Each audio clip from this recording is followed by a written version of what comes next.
네, 안녕하세요. 2020년 6월 18일 위성정보학개론 14주 2차시 복습 세 번째 시간입니다. 복습 세 번째 시간이자 마지막 수업 시간이네요. 벌써가 아니라 이제야. 네, 한 학기 참 길었던 것 같은데 어쨌든 오늘 수업을 끝으로 이제 더 이상 이제 영상을 올리진 않을 것 같아요. 그래서 오늘 마지막 복습까지 마무리 잘 하시고 지난번에 공지한 대로 기말고사도 잘 치시기를 바랍니다. 오늘은 싸와 방사보정, 방사오차에 대한 복습을 한다고 했었는데 이러한 복습에 들어가기에 앞서서 지난 시간에 여러분들이 주었던 질의응답부터 답변을 하고 넘어가겠습니다. 또 첫 번째 질문은 기말고사 시험 보고 바로 방학인가요? 네, 그렇죠. 여러분들 기말고사라는 게 이 수업뿐만 아니라 다른 수업들에 대한 시험도 당연히 포함이겠죠. 이러한 시험을 보면 이제 여러분들이 기다리던 방학입니다. 그래서 결국에는 뭐 시험 때 한번 얼굴을 보게 아마 될 것 같아요. 아마 뭐 아직까지 뭐 별다른 동사항이 없으니까. 그래서 한 학기 동안 이제 고생 많았고 조금 더 고생을 하면 될 것 같아요. 최대한 2주 정도만 고생을 하면 이번 학기 끝입니다. 두 번째 질문은 사이드 루킹과 히스크브름의 차이가 무엇인지, 그리고 이것과 비슷하게 관측 방식과 데이터 취득 방식의 차이가 무엇인지에 대한 질문이에요. 그래서 사이드 루킹은 이제 관측 방식이라고 표현을 했었고, 히스크브름은 데이터 취득 방식 중에 하나라고 이제 큰 분류에서는 그렇게 설명을 했는데, 일단 관측 방식과 데이터 취득 방식의 어떤 어감 차이부터 봐보면 좋을 것 같아요. 일단 둘 다 방식은 방식인데 하나는 관측을 하는 방식이고 하나는 데이터를 취득을 하는 방식이 되겠죠. 관측과 취득의 어떤 한국 단어의 어감이 조금 차이를 알 수 있겠나요, 여러분? 이게 관측이라는 거는 어떻게 보면 주체가 자신이 되는 거라고 생각을 하면 될 것 같아요. 그러니까 내가 무엇을 관측을 한다. 그래서 주체가 나. 그리고 데이터 취득 방식에서 여기서 이 취득이라는 것은 주체가 이제 어, 외부라고 생각을 하면은 되지 않을까요? 그래서 어, 다른 어떤 외부 요인에 의한 데이터를 어떻게 취득을 하느냐라고 이렇게 생각을 할 수 있을 것 같아요. 즉, 관측 방식이라는 것은 주로 능동형 센서에서 사용되는 용어라고 할 수 있겠고, 반면에 데이터 취득 방식은 광학과 같은 수동형 센서에서 사용되는 언어라고 생각을 해도 크게 문제는 없을 것 같아요. 그래서 수동형 센서는 이제 데이터를 어떻게 취득하느냐, 뭐 프레임 방식이냐, 휘스커브름이냐, 푸시브름이냐 이렇게 생각할 수가 있겠고, 관측 방식이라는 거는 능동형 센서, 사와 같은 애가 어떠한 방식으로 내가 데이터를 쏴서 돌아온 애를 관측을 하느냐, 그렇게 약간 어감 차이가 있을 것 같아요. 그래서 사이드 루킹은 능동형 센서고, 히스크브름은 이제 수동형 센서의 데이터 취득 방식이 되겠죠. 아마 이제 사이드 루킹과 히스크브름 방법 자체의 차이를 헷갈려 하진 않을 것 같아요. 그냥 이 사이드 루킹과 히스크브름 그리고 관측 방식과 취득 방식의 약간의 차이에 대해서 헷갈려서 이러한 질문을 한 것 같고, 히스크브름 방식은 지난 시간에도 했지만 어떤 그 IFV 어떤 각도에 대한 그 해상도를 얻는 방법이죠. 이제 반사경이 회전을 하면서 요 IFOV 순간 시야각을 갖고 있는 어떤 순간 시야각 갖고 있는 위성이나 항공기가 특정 그 관측각 FOV라고 하죠. 특정 관측각 내에서 이 반사경을 회전시키면서 그 지역에 대한 어떤 데이터를 얻는 방식이 되겠죠. 그래서 휘스크 부름 방식은 요걸 의미하는 거고, 이 휘스크 부름 방식을 어, 하는 방향에 따라서 굳이 얘기하자면은 사이드 루킹을 한다라고 얘기도 할 수 있을 것 같아요. 휘스크 부름 방식으로 데이터를 취득을 하는데 위성이 있을 때 위성을 이렇게 수직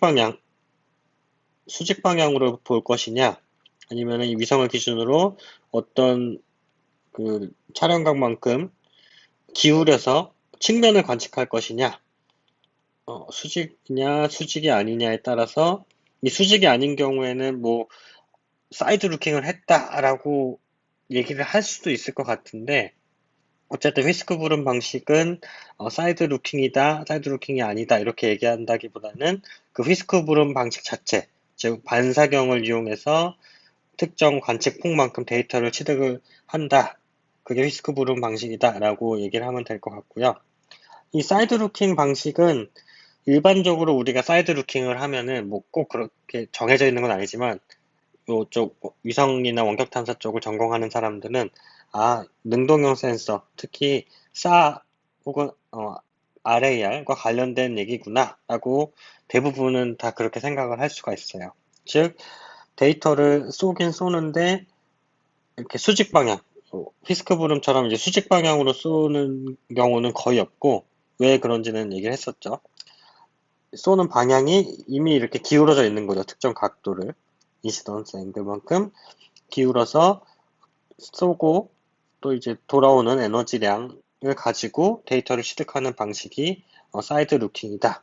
그래서 이러한 각도만큼 측면으로 틀어서 데이터를 쏴서 돌아오는 에너지량을 가지고 영상을 얻는 거고, 이 휘스크 부름 방식이나 푸시 부름 방식도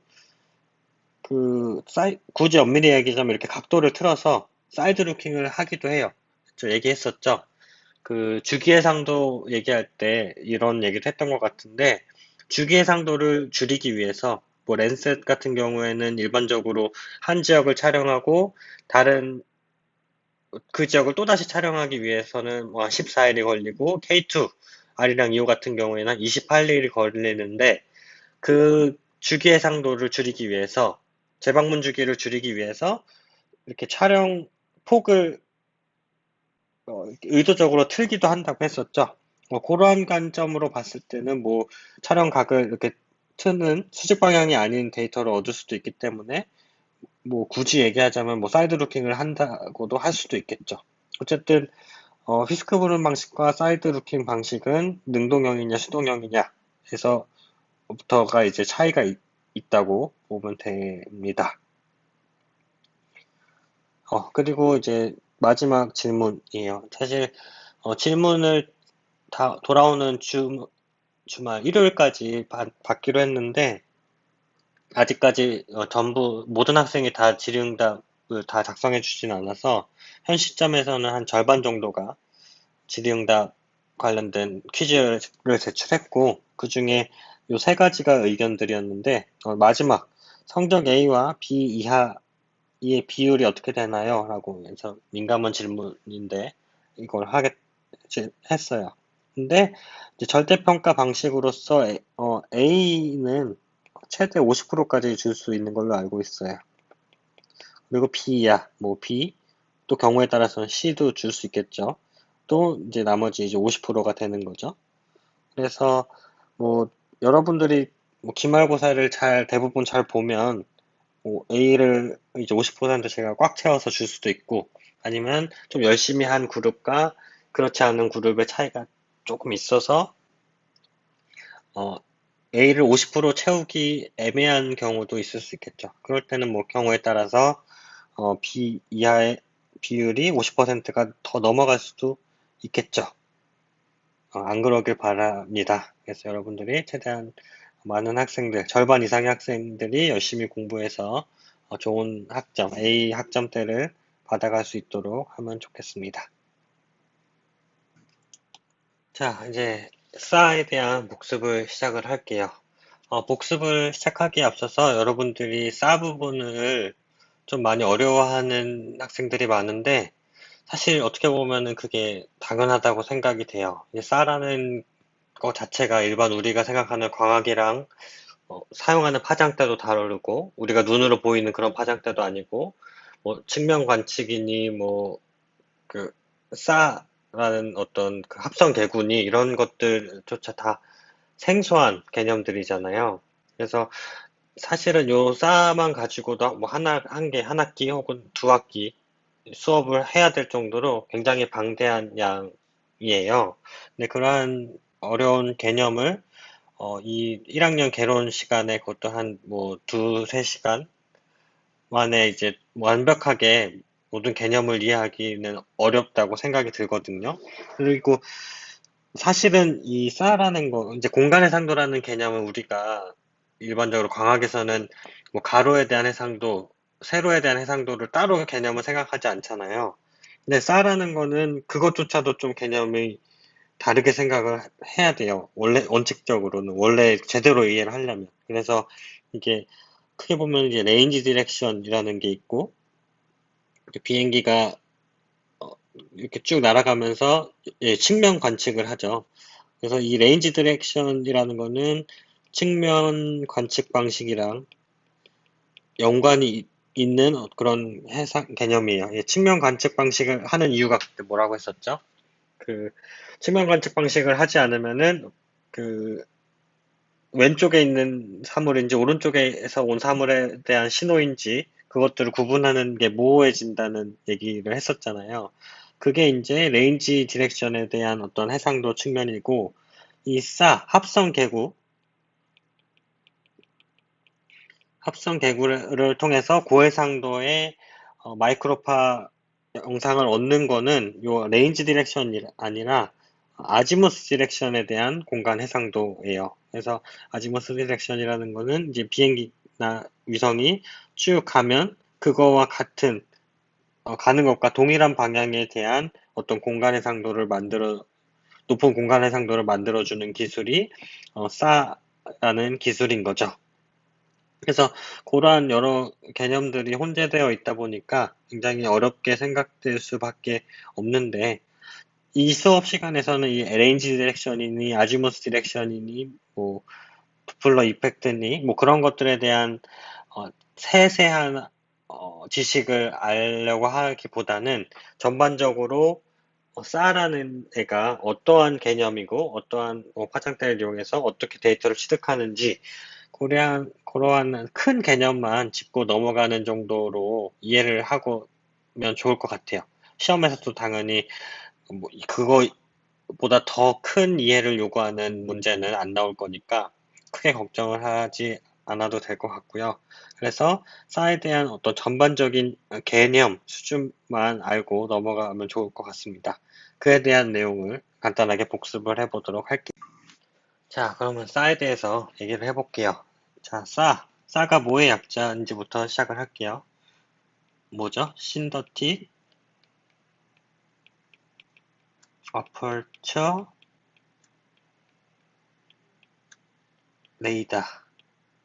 그래서 우리나라 말로 하자면 합성 개구 레이더라고 해요. 뭐 한국말로 해도 뭐 크게 의미가 안 와닿아서 그냥 신더틱 아퍼처 레이더, 싸라고 우리 그냥 일반적으로 알고 있으면 좋을 것 같아요. 싸라고 하면은 여러분들 어떤 개념들이 관련이 있다고 떠오르나요? 어떤 게 싸하면 떠오르나요? 한번 생각을 해서 얘기를 해보세요. 뭐가 떠오르죠? 네, 일단은 마이크로파를 이용한다. 마이크로파 파장에 전자기파를 이용한다. 마이크로파라는 거는 좀 광학을 사용하는 RGB나 비지블이나 NIR 열적에 비해서 아주 긴 파장이라고 우리가 생각을 하면 되겠죠. 마이크로파라는 게. 그리고 또 어떤 게 있죠? 싸라고 하면 능동형 센서죠. 능동형 센서. 스스로 에너지를 쏘고 받아들이는 그 에너지 양과 시간을 가지고 영상을 취득하는 방식. 또 어떤 게 떠오르나요? 측면 관측 방식. 영어로는 사이드 루킹이죠. 사이드 루킹은 왜 한다고 그랬죠? 사이드 루킹을 하지 않으면은 그 한 번에 받아들일 수 있는 어떤 에너지, 지표면에 대한 정보가 있을 때 그 중심을 기준으로 왼쪽에 있는 정보인지 오른쪽에 있는 정보인지 동시에 이제 데이터가 취득이 되기 때문에 센서로 다시 데이터가 돌아오기 때문에 같은 거리에 있으면 그 왼쪽에 있는 것과 오른쪽에 있는 것의 어떤 위치 차이를 알기 위해서 측면 관측 방식을 한다고 했었죠. 네, 그래서 이제 측면 관측 방식을 하는 거고 또 어떤 특성이 있었죠? 이제 SA와 RAR을 딱 비교해 봤을 때 RAR은 리얼 아파처 레이더 뒤에는 똑같으니까 쓰지 않을게요. 이 RAR과 비교했을 때 SA가 어떤 장점이 있어서 우리는 RAR 안 하고 SA를 한다고 그랬죠? 그쵸? 고해상도. 사실 그 사이드 루킹은 RAR과 SAR 둘 다 사이드 루킹을 해요. 하지만 RAR과 SIR, SAR을 구분하는 가장 큰 기준은 고해상도 영상을 얻을 수 있느냐 없느냐 그 차이가 있다고 하는 거죠. 그래서 SAR라는 애는 고해상도 특히 이제 아까 뭐 잠깐 얘기하긴 했지만 아지무스 방향의 고해상도 영상을 얻을 수 있기 때문에 쌀을 한다. 이 고해상도 영상을 얻게 하는 방법이 그 도플러 이펙트 효과를 이용해서 도플러 효과 기술을 이용해서 고해상도의 마이크로파 영상을 얻을 수 있는 게 싸라는 기술이다. 싸라는 센서다. 라고 생각을 할 수 있을 것 같아요. 한 요 정도가 쌀을 대표하는 어떤 특징들이 될 것 같아요. 그래서 이게 RAR을 쓴 김에 이제 RAR에 대해서 조금 얘기를 해보죠. RAR이라는 건 리얼 어퍼처 레이더. 근데 이 RAR은 뭐냐? 이렇게 안테나. 여기 이제 안테나예요. 이 안테나가 있을 때 이 안테나의 길이와 이 공간의 상도.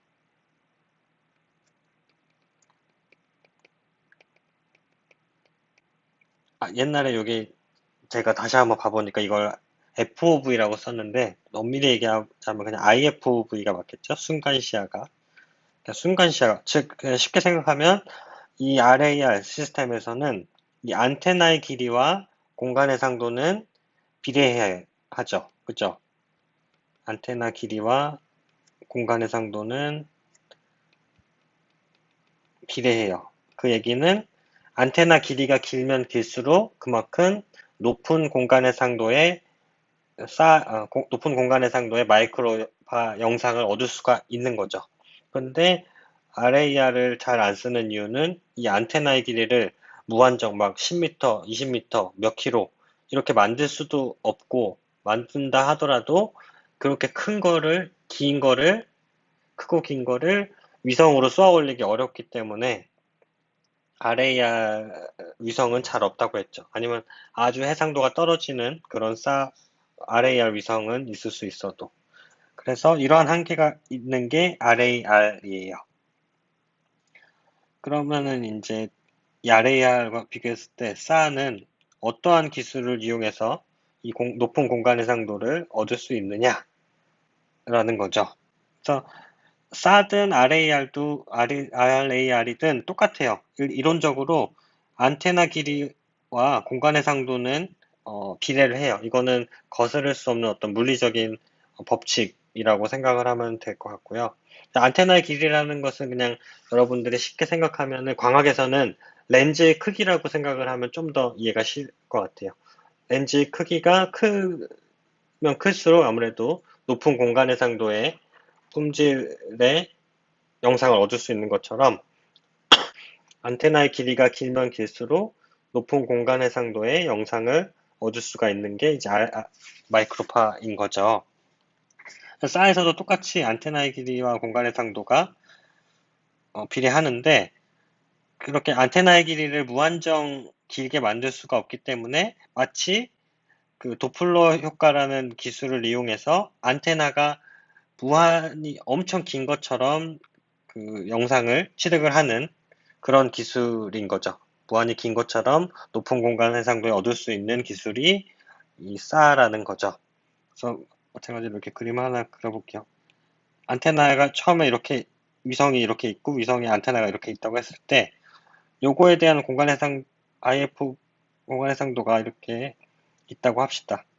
근데 얘가 어떤 물체를 봐요. 어떤 물체를 봐서 이 위성과 이 물체와의 거리를 바탕으로 얘가 어느 위치에 존재할 거다라는 걸 파악을 하게 되는 거죠. 근데 도플러 효과라는 걸 이용을 하게 되면 도플러 효과라는 걸 지난번에 설명하면서 제가 그 구급차 얘기를 했었죠. 구급차의 소리가 나와 구급차의 위치가 달라짐에 따라서 그 소리도 마치 달라지는 것처럼 들려지잖아요. 그죠? 그러한 효과가 이제 도플러 효과인데 걔를 이용한 거예요. 그래서 예를 들어서 지금 첫 번째 위성이 이 위치에 있고 이 위치와 이 그때에 내가 궁금한 사물 간의 거리가 이렇게 돼 있어서 이때의 주파수 이 주파수라는 거는 이제 위성이 아니라 구급차를 따지면 구급차의 소리를 이제 주파수로 대응을 시켜보자면 이때는 뭐 삐뽀 이런 소리가 난 거예요. 근데 이렇게 이 시간에 취득을 하고 위성이 궤도를 따라 쭉 이동하잖아요. 그래서 다음 위치에 대해서 요 위치에 있을 때 요 위치와 또 이 물체와의 거리를 계산할 수 있어요. 이 거리를 어떻게 계산하냐? 주파수의 변화로. 그러니까 여기서는 첫 번째에서는 삐뽀 그랬다면 이제 두 번째는 뭐 예를 들면 빼뽀 그 다음 또 위치로 갔을 때는 뭐 빠뽀 이렇게 어쨌든 그런 소리의 변화라는 게 결국 주파수의 변화라는 얘기죠. 그래서 그런 주파수의 변화를 통해서 이 위성과 물체와의 어떤 거리를 파악을 하는 거죠. 그래서 마치 위에 그림 하나 더 추가를 했는데 하나 내가 관심 있는 어떤 위치에 대해서 모든 0번부터 여기 뭐 32번이라고 써 있는데 0번에서의 위치에서 내가 관심 있는 물체를 봤을 때의 어떤 주파수, 1번의 위치에서의 주파수, 2번의 위치에서의 주파수, 그래서 모든 얘를 볼 수 있는 모든 위치에서의 주파수의 변화를 가지고 결과적으로 얘의 위치가 어디에 있구나 라는 것을 파악을 하는 기술이 SA라는 기술이에요. 그래서 뭐 이런 식으로 여러 위치에 대해서 이 객체를 봄으로써 결과적으로는 굉장히 긴 안테나를 가진 그 위성이 마이크로파 센서가 얘를 아주 세밀하게 관측할 수 있도록 하는 기술이 SA입니다. 네. 이 정도로밖에 제가 설명을 하기가 어렵네요. 네, 그런 개념이다. 그래서 결과적으로 얘기하자면 SA라는 거는 고해상도의 마이크로파를 얻기 위한 일종의 기술이다 라고 기억을 하고 있으면 될 것 같습니다. 네, 다음은 SA와 관련된 두 번째 질문, SA 영상의 기하학적 영상 변조에 대한 내용입니다. 요거는 사실 그 기하 오차와 기하 보정 관련된 부분이죠. 네, 그 부분에서 그러니까 우리 시험에는 안 들어가는 마지막에 그래도 배웠던 기하 오차와 기하 보정은 일반적인 광학 영상에서 발생할 수 있는 기하 오차 요인 그리고 그것을 보정하는 요인에 대한 걸 했었고 그거와 마찬가지로 SAR 영상에서도 어떤 SAR 시스템의 데이터 취득 방식에 따라서 발생할 수 있는 기하학적인 쉽게 생각하면 왜곡들이라고 생각을 하면 될 것 같아요. 그래서 SAR 영상에서 발생할 수 있는 기하학적 왜곡들이 여러 가지가 있는데 그 중에 요 네 가지에 대해서 자세히 배운 거죠. 그래서 미리 그림도 그려놨어요. 여러분들이 이해를 하기 쉽도록 또 제가 그림을 못 그리기 때문에 미리 조금 그림을 그려놨어요. 이 그림이 여러분들을 이해하는 데 도움이 됐으면 좋겠고요. 그 네 가지 단축, 중첩, 음영 효과, 관측 방향, 편향 요 네 가지입니다. 일단 단축은 포어쇼트닝이라고 얘기를 하고요. 영어로는 어떤 걸 의미하느냐? 얘네들은 다 지표면에 어떤 높낮이, 기복이 있음으로 인해서 발생하는 것들이고, 단축은 어떤 것을 의미하냐? 예를 들어서 요 그림에서 지표면이 이렇게 평평한 지역이 있다고 가정을 합시다. 그러면 이제 요게 검은 점이 이제 위성의 위치고, 이 위성에서 측면 관측을 하게 되면은 요 1번이 요 지역이 제일 가까우니까 요 1번이라고 돼 있는 데가 먼저 마이크로파가 맞고 튕겨져 나와서 영상에서 먼저 표현이 될 거고, 그 다음이 2번, 그 다음이 3번, 이렇게 표현이 될 거잖아요. 그래서 요 1번에 대한 이 위치, 3번의 위치가 순서대로 표현이 될 거예요. 근데 문제는 지표면이 이렇게 평평하지 않고 평평하다가 이렇게 경사가 발생하는 이런 지역이 있다고 가정을 해봅시다. 그럼 마찬가지로 제일 가까운 거를 1번, 2번, 3번이라고 얘기를 할게요. 그럼 마찬가지로 1번이 요 길이가 제일 가깝고, 가깝다는 얘기는 마이크로파가 요 지역을 맞고 튕겨져 나와서 영상이 먼저 표현이 되겠죠. 그 다음이 2번이고, 그 다음이 3번이고, 순서상으로는 아무런 문제가 없어요. 1번, 2번, 3번. 평평할 때나 경사가 조금 있을 때나 순서상으로는 1번이 영상에 표현되고, 그 다음이 2번, 그 다음에 3번. 이렇게 순차적으로 표현이 됩니다. 근데 단축, 포셔트닝이란 건 뭐냐? 이렇게 지표면이 평평했을 때에 비하여 이렇게 경사가 있으면 실제로 2번이 지표면이 경사가 없다고 했을 때 2번이 맞고 돌아오는 시간은 요 위치가 되겠죠. 3번도 마찬가지로 요 위치에가 이제 지표면이 평평하다면 요 위치에 맞고 돌아와야 돼서 실제로 3번의 위치는 더 늦게, 2번의 위치도 실제 이 영상에서 발생하는 것보다 더 늦게 돌아오는 에너지가 어, 늦게 돌아와서 영상에 표현이 될 거예요. 하지만 이러한 어떤 경사가 있는 지역으로 인해서 이 2번이라는 위치와 3번이라는 위치가 경사가 없을 때보다 더 빨리 영상에 표현이 되는 거죠. 그 얘기는 1번과 2번 사이, 또 2번과 3번 사이에 시간이 짧게 걸린다. 그 얘기는 실제 1번과 2번의 이 길이가 영상상에서는 더 좁은 지역으로 표현이 되는 거죠. 왜냐하면은 더 경사 때문에 더 빨리 영상에 표현이 돼서. 그래서 이러한 지역이 실제보다 더 영상상에서 압축돼서 표현이 되는 것을 우리는 단축이라고 얘기를 합니다. 이게 단축이고요.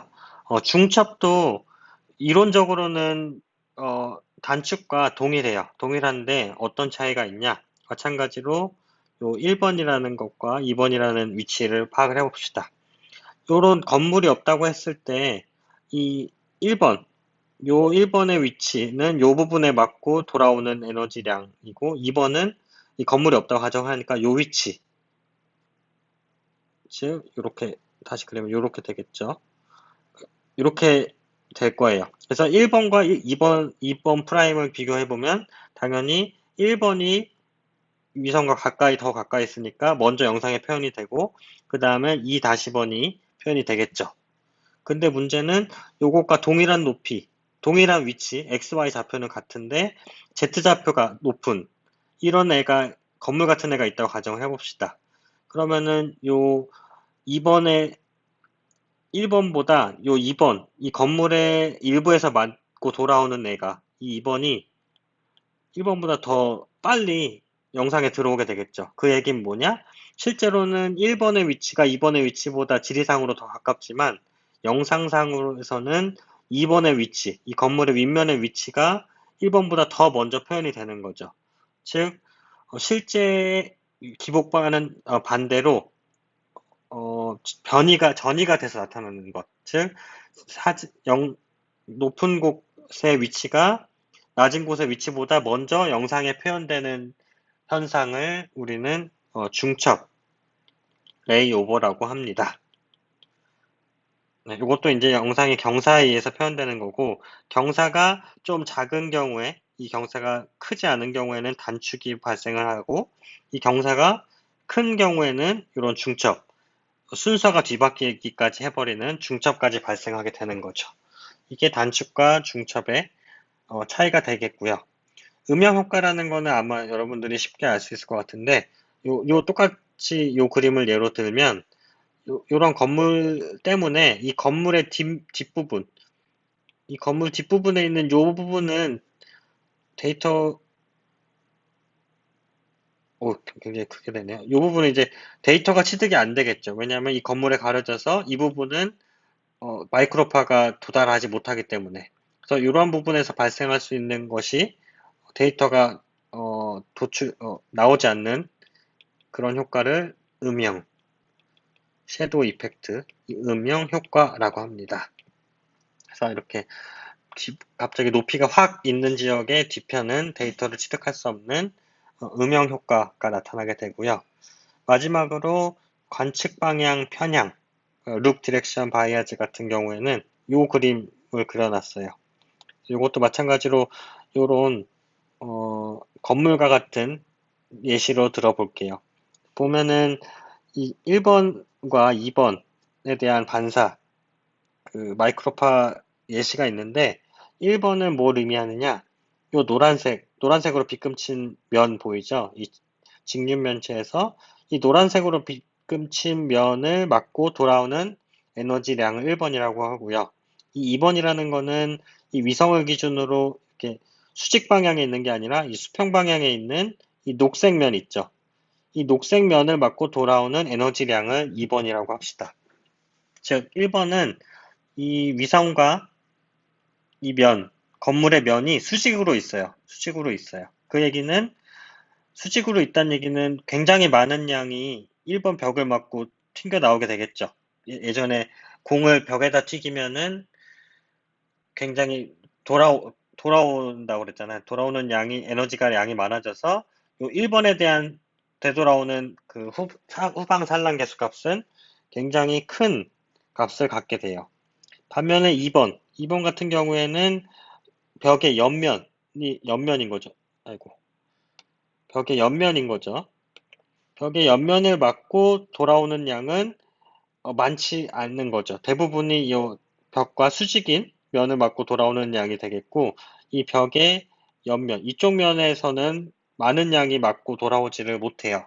왜냐하면은 이 마이크로파와 이 벽면이 수평 방향으로 있기 때문에. 그래서 이러한 수평 방향, 이 2번에 대한 벽면에 대한 정보는 많이 얻을 수가 없고, 반면에 1번과 관련된 벽면의 정보는 많이 얻을 수가 있겠죠. 즉, 요약하자면 관측 방향 편향이라는 것은 이 마이크로파의 수직인 형태의 물체에 대한 반사값은 굉장히 많이 돌아오지만 이 마이크로파의 수직인 면에 대한 반사값은 굉장히 적게 돌아온다. 그래서 위성과의 위치가 수직으로 되어 있느냐, 수평으로 되어 있느냐에 따라서 돌아오는 관측 방향에 대한 에너지 편향이 차이가 있다라는 내용이 되겠습니다. 여기까지가 쌓에서 발생할 수 있는 어떤 그 기하 변조가 되겠습니다. 자, 이제 마지막 복습, 방사오차 그리고 방사부정에 대해서 설명을 하겠습니다. 방사오차를 시작하기 앞서서 또 제가 유일하게 잘 그리는 그림을 그리고 시작할게요. 원격 탐사의 데이터 취득 원리, 수동형 센서에 대한 그림을 그리겠습니다. 자, 에너지원, 태양이 있어요. 에너지원, 태양으로부터 태양의 전자기파를 쏴서 내가 관심이 있는 관심 대상에 맞고 반사돼서 결과적으로 위성에 돌아오는 에너지 양을 가지고 우리는 영상을 만들어 낸다고 했죠. 이게 원격 탐사의 일반적인 원리라고 얘기를 했습니다. 하지만 이건 아주 이상적인 케이스라고 했죠. 어떤 문제가 있죠? 우리 이런 이상적인 케이스를 갖기에는 너무나 먼 어떤 악조건, 바로 대기라는 애가 있죠. 중간에 대기가 있기 때문에 이 대기에서 많은 어떤 오차를 발생할 수 있는 요인들이 있어요. 예를 들어서 뭐 구름이 있다고 하면은 뭐 구름에 흡수가 될 수도 있겠고 구름에 반사돼서 원하지 않는 데이터가 센서에 들어올 수도 있고요. 아니면은 굴절 같은 게 일어나서 내가 관심 지역이 아닌데 들어온 관심 지역이 아닌 지역에서 들어오는 어떤 에너지량, 반사량도 있을 것 같아요.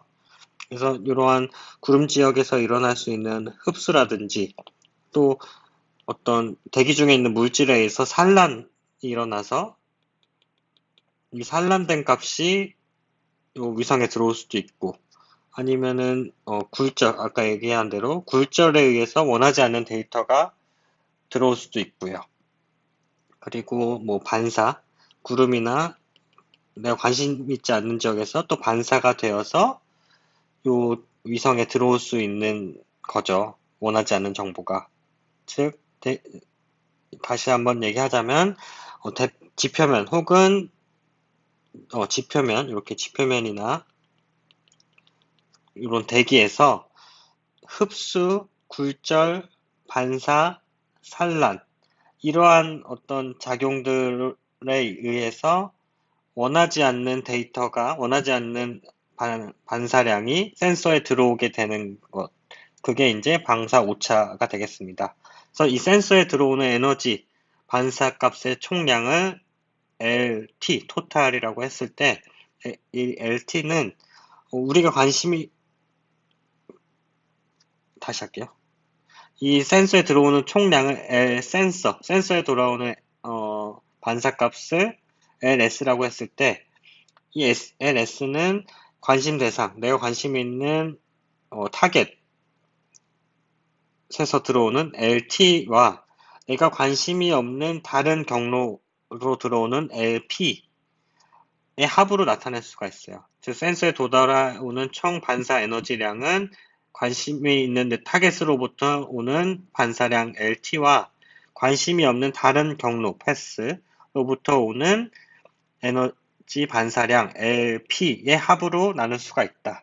그래서 요게 우리가 관심이 있는 실제 에너지 반사량이 되겠고, 요 LP는 관심이 없는 다른 경로로부터 오는, 즉 산란이나 흡수나 반사나 굴절 등에 의해서 발생하는 어떤 오차다. 그래서 얘를 방사 오차라고 얘기를 해줄 수 있고요. 그죠? 그래서 이 방사 오차를 완전히 없애기는 어렵지만 최소화해주는 과정을, 제거해주는 과정을 방사 보정이라고 한다라고 했었죠.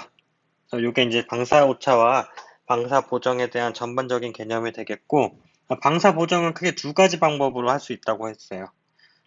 하나는 절대 방사 보정, 또 하나는 상대 방사 보정.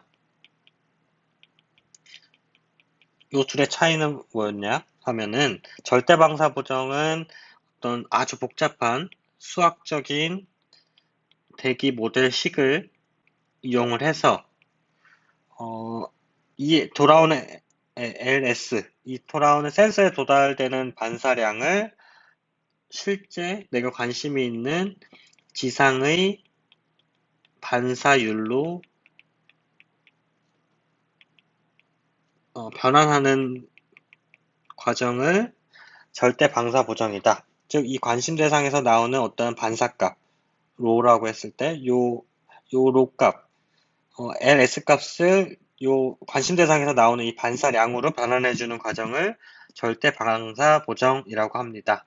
하지만 그전에도 얘기했다시피 이 수학적 모델식이 굉장히 복잡할 뿐만 아니라 요 모델식을 통해서 이 반사값, 관심 대상의 반사값을 구하기 위해서는 위성이 취득했을 당시의 어떤 기상 상태라든지 다양한 데이터들이 추가적으로 필요하기 때문에 실제적으로 이 절대 방사 보정을 하기에는 많은 어려움이 따른다고 했죠. 그래서 나온 대안 중에 하나가 이 상대부 방사 보정인데, 상대부 방사 보정의 개념을 쉽게 생각하면은 이미 방사 보정이 되어 있다고 하는 어떤 영상이 있다고 가정을 하거나 아니면 좀 상대적으로 더 좋은 날씨에 취득된 영상이 하나 있을 때 그 하나의 방사적인 상태가 좋은 그 하나의 영상을 기준으로 다른 영상을 반사값 보정해주는 그런 과정을 상대 방사 보정이다. 쉽게 생각하면 상대 방사 보정이라는 것은 이제 말 그대로 상대적으로 하나를 기준으로 다른 하나를 맞춰주는 그런 상대적인 방사 보정 개념이고, 절대 방사 보정은 그런 게 아니라 실제 어떤 관심 대상에 대한 반사율을 만들어주는 그런 과정을 절대 방사 보정이라고 합니다.